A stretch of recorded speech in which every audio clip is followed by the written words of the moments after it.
السلام علیکم ورحمۃ اللہ وبرکاتہ۔ الحمدللہ وکفا والصلاة والسلام علی من لا نبی بعد۔ فاعوذ باللہ السمیع العلیم من الشیطان الرجیم، بسم اللہ الرحمن الرحیم۔ قال النبی صلی اللہ علیہ وسلم: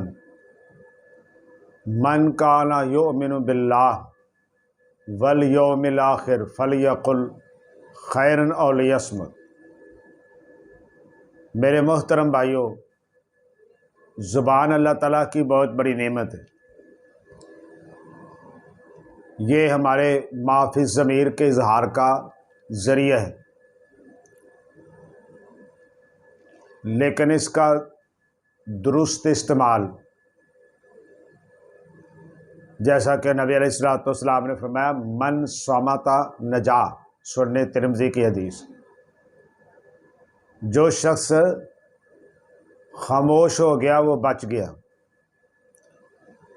اور عقبہ بن عامر رضی اللہ عنہ نے جب پوچھا نجات یہ کس چیز کے اندر ہے، تو آپ نے کہا امسک علیک لسانک، اپنی زبان قابو میں رکھ۔ میرے بھائیو، اس سے یہ معلوم ہوا کہ زبان کا جو درست استعمال ہے وہ انتہائی ضروری ہے۔ اور آج ہم نے اس حوالے سے پڑھنے کہ کہاں زبان چپ رہنی چاہیے اور کہاں زبان کو بولنا چاہیے۔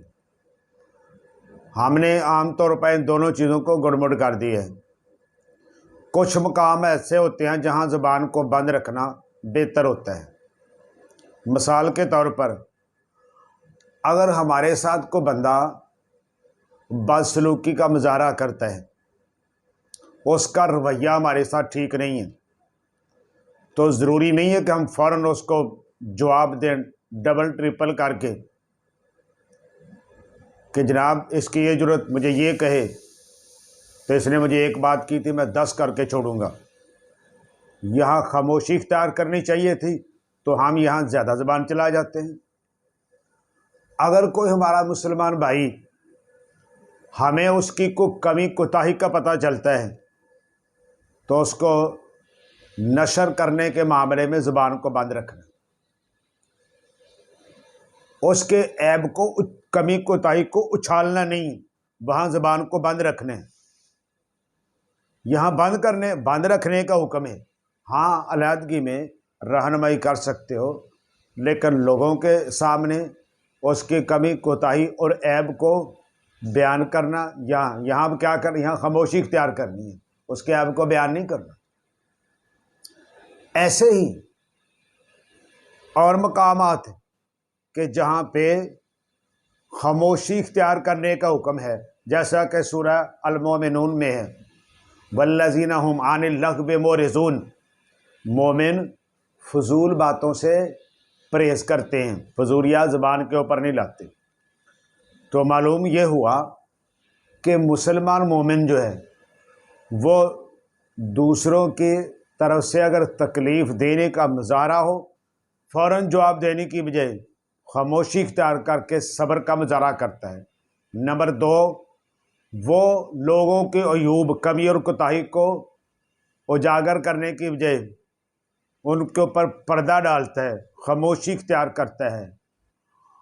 اور نمبر 3، وہ ہر قسم کی فضول باتوں سے زبان کو بند رکھتا ہے۔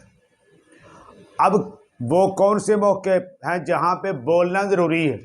نبی علیہ السلام نے فرمایا، قل الحق ولو کان مرا، حق بات کہیں اگرچہ وہ کسی کے لیے کڑوی بھی کیوں نہ محسوس ہو۔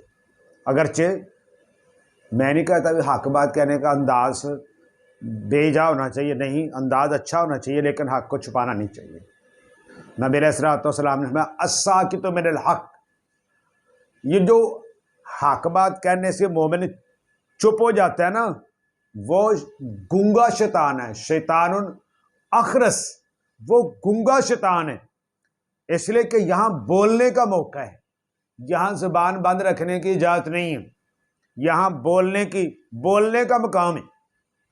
ایسے ہی کسی مظلوم کی مدد کے اندر بولنا، کسی کی حمایت کے اندر بولنا جو اس کی جائز حمایت کی ہماری طرف سے اس کو ضرورت ہے، یہاں خاموش رہنا ٹھیک نہیں ہے، یہاں خاموش رہنا گناہ ہے، یہاں کسی کی حمایت کرنا مقصد ہے، جائز کام کے اندر کسی سے تعاون کرنا مقصد ہے، یہ مدد ہے مسلمان بھائی کی، اس کے حق کے اندر بولنا جب کہ وہ حق پر ہو، تو یہاں چپ نہیں رہنا۔ تو اس سے ہی معلوم ہوا کہ سچ بات کہنے سے مومن زبان باندھے نہیں رکھے گا، سچ بات کہے گا۔ کسی کی جائز حمایت کرنی ہے پھر بھی اپنی زبان کو بند نہیں رکھے گا، بولے گا سچائی کو فروغ دینے کے لیے، حق کو فروغ دینے کے لیے۔ یہاں ایسے موقع پر زبان کو استعمال کرنا ضروری ہے تاکہ حق اجاگر ہو۔ تو اس سے معلوم ہوا خاموشی کی جگہ خاموشی باعث ثواب ہے، بولنے کی جگہ بولنا باعث ثواب ہے۔ جہاں خاموشی اختیار کرنی ہے وہاں بولنا گناہ ہے، اور جہاں بولنا ضروری ہے وہاں خاموشی اختیار کرنا گناہ ہے۔ وما علینا الا